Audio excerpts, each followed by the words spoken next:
Valence bond theory and crystal field theory, इन्हें एक साथ ही रिवाइज कर लें। देखिए, आपको पता है कि अगर फ्री ट्रांजिशन मेटल आयन है, फ्री है मतलब उसके साथ कोई लिगेंड नहीं जुड़ा हुआ है, फ्री ट्रांजिशन मेटल आयन है, तो उसमें जो डी सब शेल के 5 डी ऑर्बिटल हैं, वो पांचों डी ऑर्बिटल क्या रहेंगे?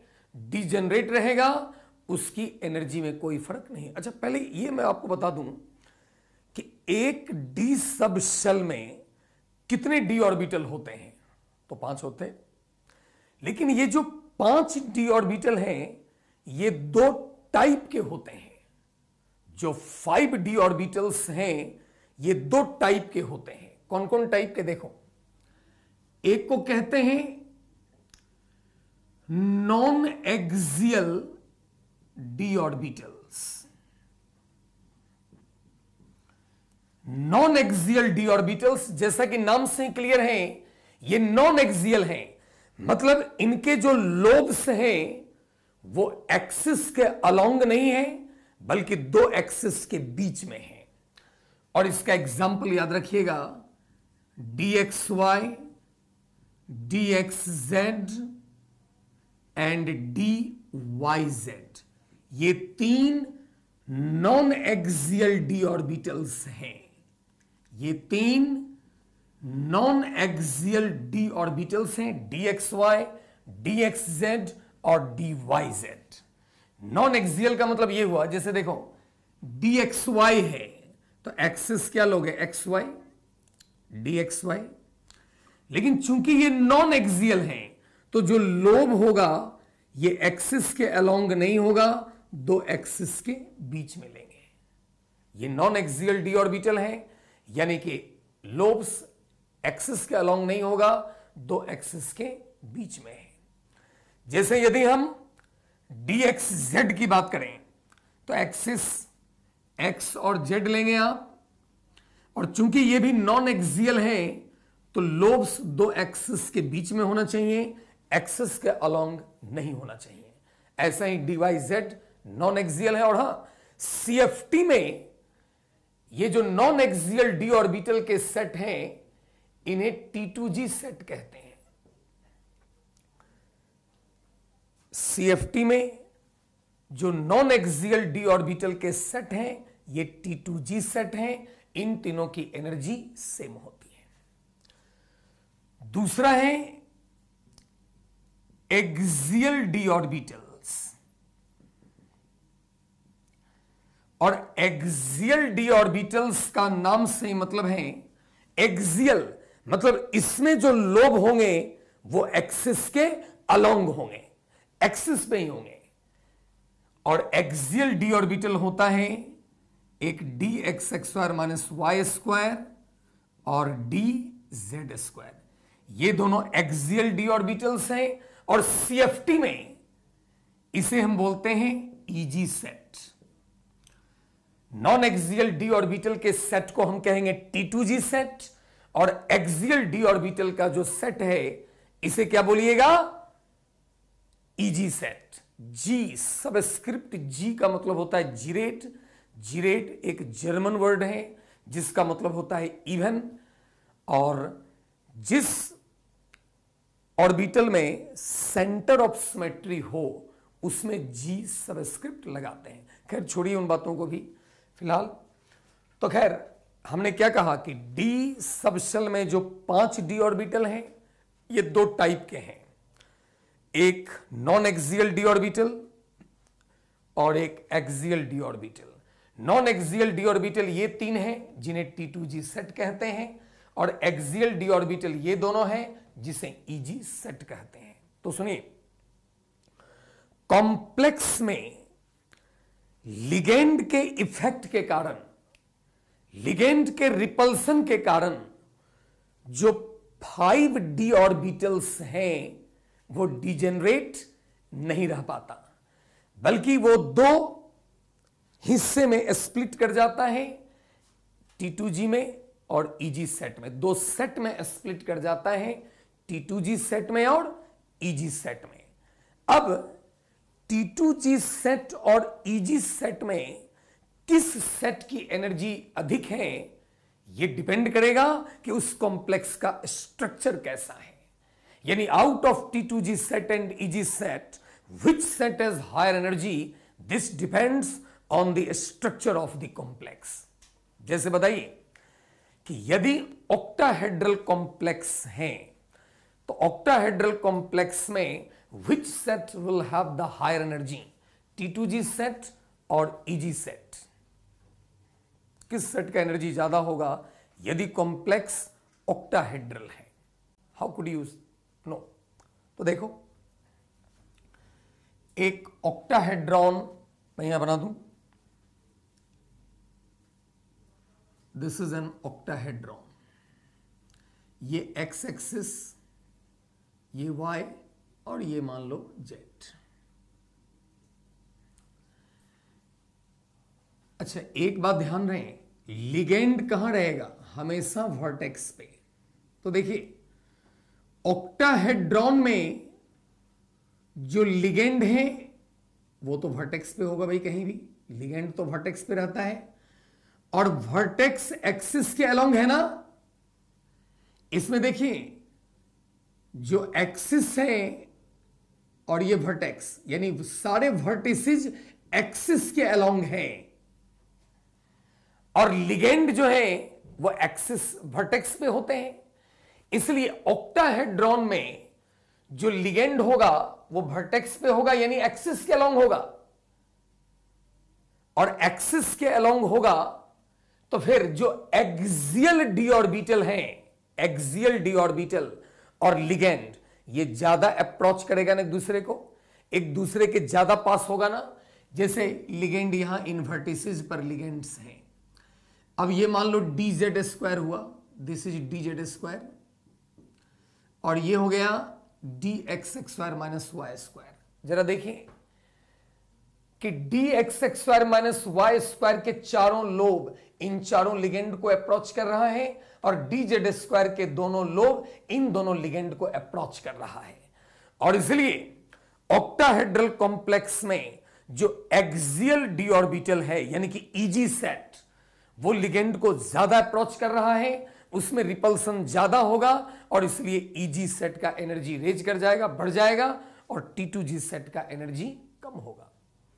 T2G तो नॉन एक्सियल है, तो T2G का लोब दो एक्सिस के बीच, यानी दो वर्टेक्स के बीच, यानी दो लिगेंड के बीच होगा।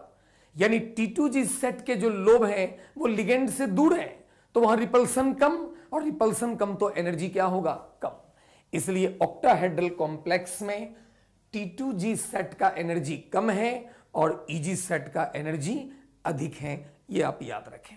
लेकिन ऑक्टाहेड्रल कॉम्प्लेक्स में जो बातें होती हैं उसका ठीक उल्टा होता है टेट्राहेड्रल कॉम्प्लेक्स में।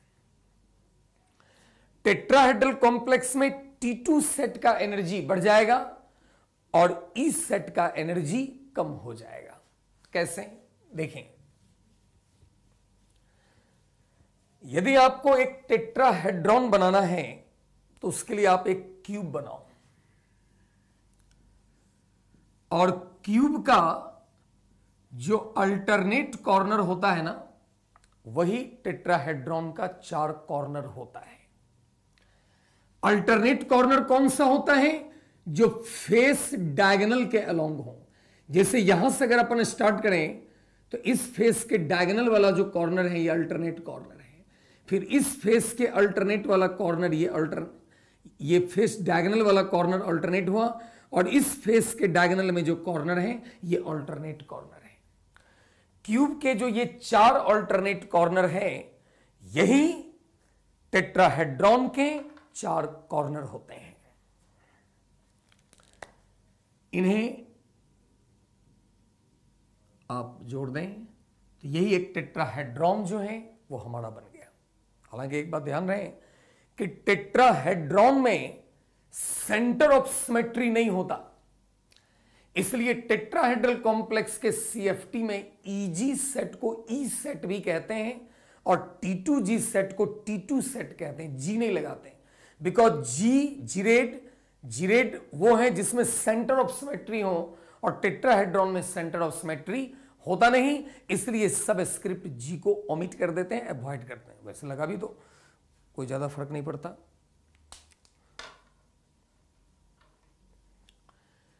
अब टेट्राहेड्रॉन में तो सेंटर होता नहीं, तो क्यूब का जो सेंटर है इसे आप टेट्राहेड्रॉन का सेंटर मान लो।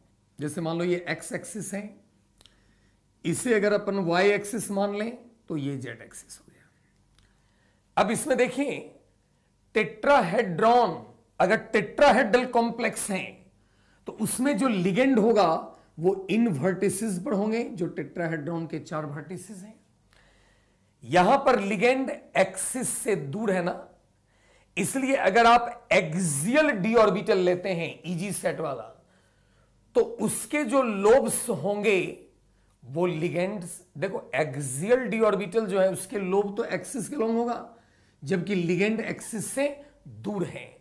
इसलिए टेट्राहेड्रल कॉम्प्लेक्स में चूंकि जो ईजी सेट है ये इसके लोब लिगेंड से दूर है, तो इसमें रिपल्सन कम होगा और ईजी का एनर्जी कम हो जाएगा।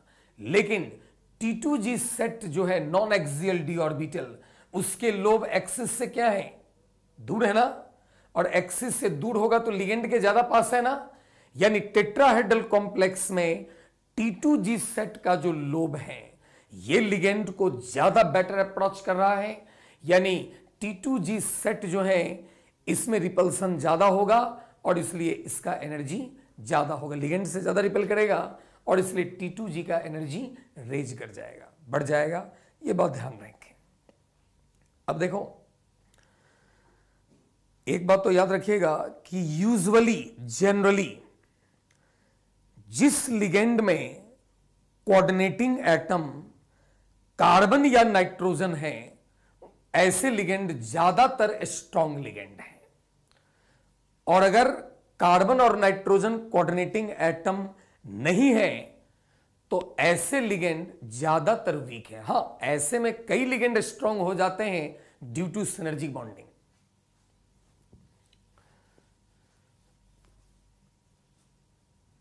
अब देखो जो स्ट्रॉन्ग फील्ड लिगेंड है जैसे कि CO, cyanide, NO2 minus, EN etcetera, ये सभी क्या हैं, स्ट्रॉन्ग फील्ड लिगेंड्स हैं। जो स्ट्रॉन्ग फील्ड लिगेंड्स हैं, तो देखिए स्ट्रॉन्ग फील्ड लिगेंड की क्या टेंडेंसी होती है। इसकी टेंडेंसी होती है कि ये इलेक्ट्रॉन को पेयर कर सकता है, यानी they force to pair up the electrons. देखिए आपको पहले ये बात हम बता दें कि ऑक्टाहेड्रल कॉम्प्लेक्स की अगर हम बात करें तो ऑक्टाहेड्रल कॉम्प्लेक्स में सेंट्रल मेटल का कोऑर्डिनेशन नंबर कितना होगा, 6। तो 6 ऑर्बिटल हाइब्रिडाइजेशन में भाग लेगा।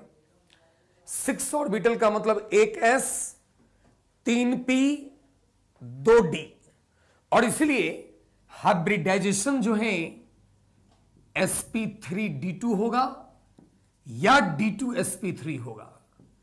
अब ये sp3d2 और d2sp3 में क्या डिफरेंस है। अगर sp3d2 है तो इसका मतलब आउटर मोस्ट शेल का s, आउटर मोस्ट शेल का ही तीनों p और आउटर मोस्ट शेल का ही दोनों d ऑर्बिटल इन्वॉल्व है। यानी इसमें ये सारे ऑर्बिटल आउटर मोस्ट शेल वाले हैं और इसलिए इसे बोलेंगे outer orbital complex, outer orbital complex.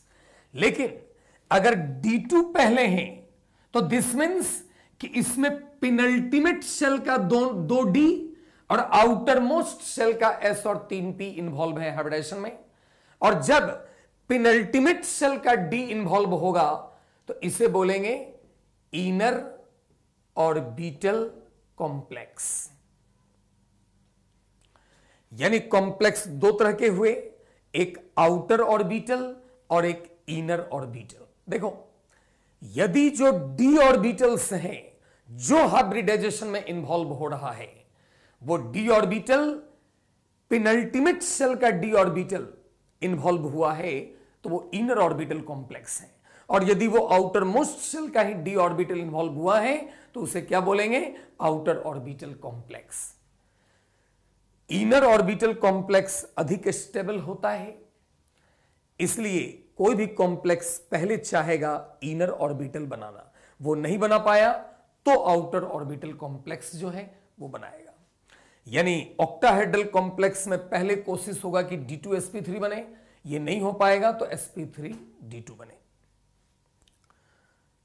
ध्यान रहे। और हां, ऑक्टाहेड्रल कॉम्प्लेक्स में ये जो दो डी ऑर्बिटल इन्वॉल्व हैं, ये दोनों डी ऑर्बिटल ईजी इन्वॉल्व होंगे। क्यों? क्योंकि ईजी के जो लोब्स हैं वो एक्सिस के अलोंग है, एक्सियल है ये, और लिगेंड भी एक्सियल है, तो उसको ज्यादा बेटर अप्रोच करेगा ना। और इसलिए ऑक्टाहेड्रल कॉम्प्लेक्स में जो दो डी ऑर्बिटल इन्वॉल्व होंगे, दोनों ईजी सेट वाले होंगे, यानी दोनों एक्सियल डी ऑर्बिटल होंगे, यानी कि dxx² minus y² and dz² होंगे।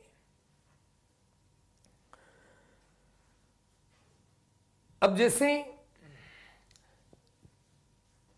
एक बात ध्यान रखिएगा कि लिगेंड का जो इफेक्ट है, यानी स्ट्रॉन्ग लिगेंड या वीक लिगेंड की जो हम बात करते हैं, वो तभी करते हैं जब सेंट्रल मेटल जो है वो फर्स्ट ट्रांजिशन सीरीज का हो और उस पर चार्ज ऑक्सीडेशन स्टेट +3 से ज्यादा ना हो।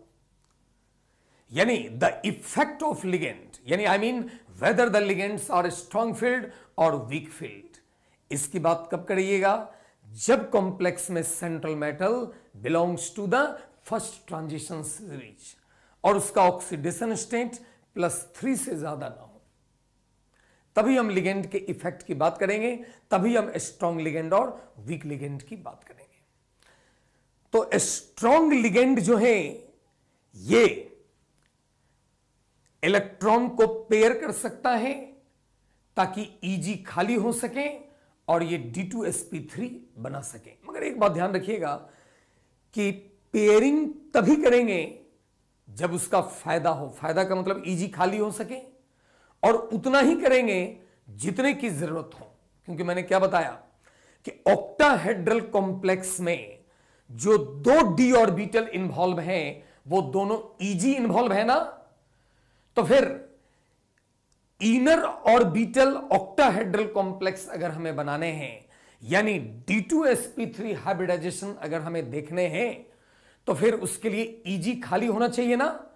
तो इलेक्ट्रॉन का पेयरिंग तभी हो पाएगा ना जब Eg खाली हो सके। अगर मान लीजिए पेयरिंग हमने करा दिया और उससे Eg खाली नहीं हुआ तो इसका फायदा ही नहीं हुआ, तो फिर वहां पेयरिंग की बात नहीं करेंगे, वहां लिगेंड के इफेक्ट की बात नहीं करेंगे। या सपोज कर लो Eg पहले से खाली है, तो अगर Eg पहले से ही खाली है तो फिर वहां लिगेंड का इफेक्ट क्यों लगाएंगे? नहीं लगेगा। चाहे कोई लिगेंड हो, Eg पहले से खाली है तो हमेशा वो D2sp3 हाइब्रिडेशन देगा।